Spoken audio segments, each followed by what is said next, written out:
Mari kita bersatu di dalam doa. Damai sejahtera Allah yang melampaui segala akal akan memelihara hati dan pikiranmu dalam Kristus Yesus. Amin. Shalom, selamat pagi Bapak, Ibu, dan saudara-saudara yang dikasihi oleh Tuhan. Pemberitaan firman Tuhan pada pagi hari ini terambil dari kitab 1 Samuel pasalnya yang ke-21, ayat yang pertama sampai dengan yang ke-7. Kitab 1 Samuel pasalnya yang ke-21, ayat yang pertama sampai dengan yang ke-7, demikianlah firman Tuhan. Sampailah Daud ke Nob kepada Ahimelek imam itu. Dengan gemetar Ahimelek pergi menemui Daud dan berkata kepadanya, "Mengapa engkau seorang diri dan tidak ada orang bersama-sama dengan engkau?" Jawab Daud kepada Imam Ahimelek, "Raja menugaskan sesuatu kepadaku. Katanya kepadaku, siapapun juga tidak boleh mengetahui sesuatu dari hal yang kusuruh kepadamu dan yang kutugaskan kepadamu ini. Sebab itu orang-orangku telah kusuruh pergi ke suatu tempat. Maka sekarang apa yang ada padamu? Berikanlah kepadaku 5 roti atau apapun yang ada."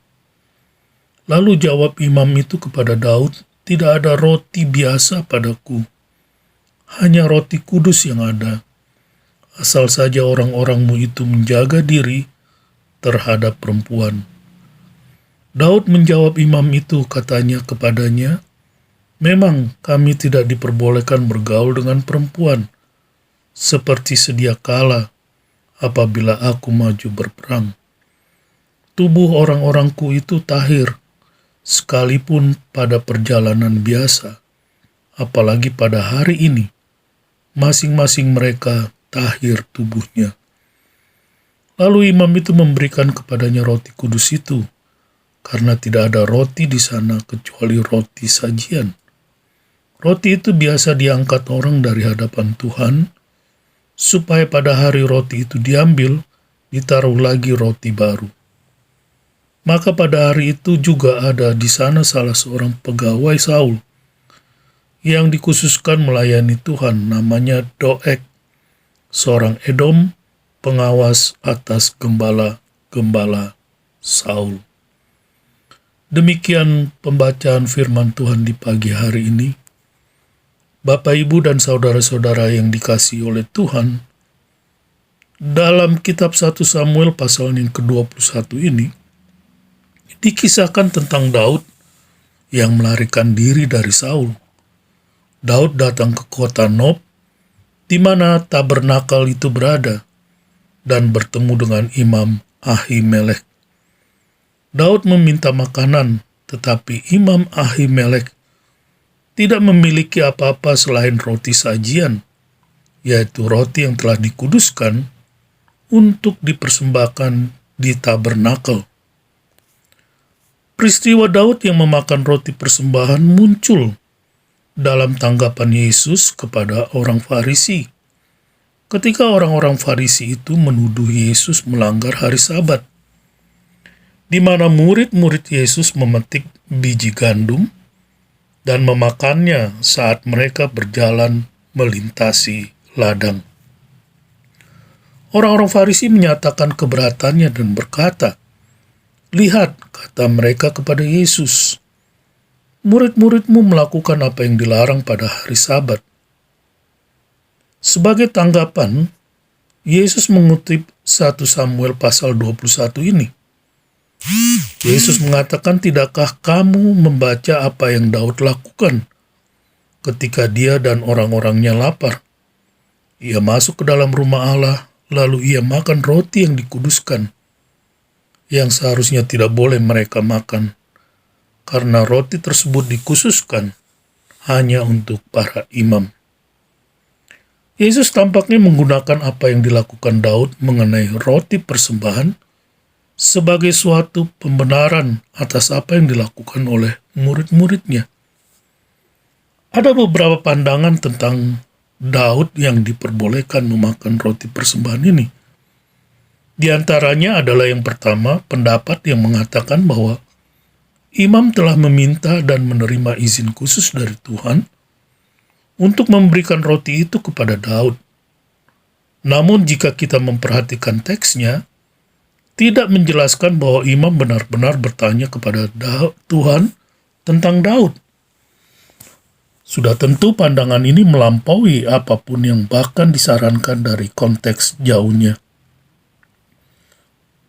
Yang kedua, pendapat yang mengatakan bahwa dalam keadaan darurat, aturan upacara atau seremonial dapat dikesampingkan untuk kebaikan yang lebih besar. Daud tampaknya memohon kepada imam atas dasar ini. Dan pada akhirnya, mungkin inilah alasan mengapa imam memberikan roti persembahan itu kepada Daud. Tetapi imam juga harus memastikan bahwa Daud dan orang-orangnya telah menjaga diri dari perempuan, karena hubungan seksual akan membuat mereka najis secara seremonial. Pendapat inilah yang lebih tepat jika dibandingkan dengan pendapat yang pertama. Di dalam Matius pasalnya yang ke-12 ayat yang ke-7, Yesus mengutip dari Perjanjian Lama, "Aku menginginkan belas kasihan, bukan persembahan." Melalui kutipan ini, Yesus ingin menunjukkan bahwa meringankan penderitaan manusia jauh lebih penting daripada mengikuti hukum yang tertulis secara ketat. Benar bahwa Daud melanggar hukum seremonial tentang persembahan. Tetapi justru Daud dan para pengikutnya lah yang membutuhkan belas kasihan dari Allah, seperti ungkapan dari firman Tuhan yang dikutip oleh Yesus di atas. Dalam bagian lain, Yesus mengatakan hari Sabat dibuat untuk manusia, bukan manusia untuk hari Sabat. Dengan kata lain, Sabat dirancang untuk melayani dan meringankan beban manusia, bukan sebaliknya. Melayani kebutuhan manusia adalah lebih diutamakan daripada menerapkan hukum secara ketat. Prinsip melayani manusia dengan belas kasihan inilah yang menjadi prinsip Yesus untuk melakukan penyembuhan pada hari Sabat. Dengan demikian, pandangan ini sesuai dengan pandangan kedua di atas, yaitu di dalam keadaan tertentu atau untuk menyampaikan belas kasihan, aturan seremonial dapat disisihkan. Bapak, Ibu, dan saudara-saudara yang dikasihi oleh Tuhan, dalam konteks yang sama, Yesus juga menunjukkan bahwa Dia adalah Tuhan atas hari Sabat. Artinya, sebagai Tuhan atas hari Sabat, Yesus memiliki kedaulatan penuh untuk menentukan apa yang diperbolehkan pada hari Sabat.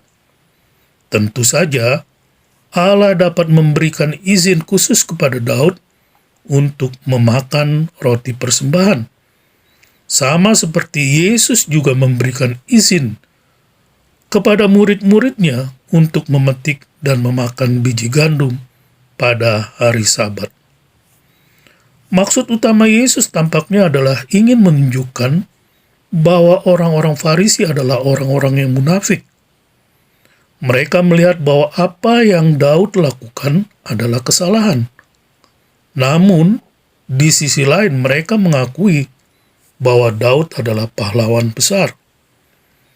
Apa yang dilakukan oleh murid-murid Yesus adalah sesuatu hal yang benar, karena mereka tidak memanen biji gandum, tetapi hanya memetik untuk dimakan sambil berjalan.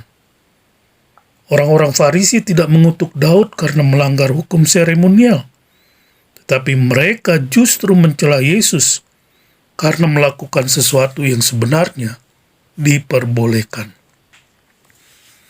Jika orang Farisi membenarkan Daud makan roti sajian karena kebaikan yang lebih besar, maka mereka seharusnya tidak mempermasalahkan apa yang murid-murid Yesus lakukan. Jika orang-orang Farisi membenarkan Daud dengan alasan bahwa Tuhan dapat memberinya izin khusus, maka mereka seharusnya tidak memiliki masalah dengan Yesus, Tuhan atas hari Sabat. Jika mereka tidak memiliki masalah dengan Daud sebagai orang yang melakukan pelanggaran, maka mereka seharusnya tidak memiliki masalah dengan anak Daud yang lebih besar ketika ia melakukan sesuatu yang tidak mereka sukai. Oleh sebab itu, yang menjadi pelajaran bagi kita dalam melihat teks firman Tuhan ini adalah bahwa ada banyak tempat dalam Perjanjian Lama di mana tokoh-tokoh di dalam Alkitab melakukan hal-hal yang mendapatkan perkenanan Tuhan dalam kasus-kasus tertentu. Dalam konteks ini adalah bagaimana Daud dan para pengikutnya memakan roti persembahan. Dalam kasus seperti itu, kita harus berhati-hati dalam menggunakan tindakan mereka sebagai pola untuk diikuti sebelum kita mengerti dengan benar maksud daripada teks firman Tuhan tersebut. Selamat beraktivitas, Tuhan memberkati. Bapa, terima kasih kami belajar di pagi hari ini akan kebenaran firman-Mu. Kami bersyukur ya Tuhan, terpujilah nama Tuhan. Di dalam nama Tuhan Yesus kami berdoa. Saudara-saudara yang dikasihi oleh Tuhan, arahkanlah hatimu kepada Tuhan, dan terimalah berkat Tuhan. Tuhan memberkati engkau dan melindungi engkau. Tuhan menyinari engkau dengan wajah-Nya dan memberi engkau kasih karunia. Tuhan menghadapkan wajah-Nya kepadamu dan memberi engkau damai sejahtera. Amin. Shalom.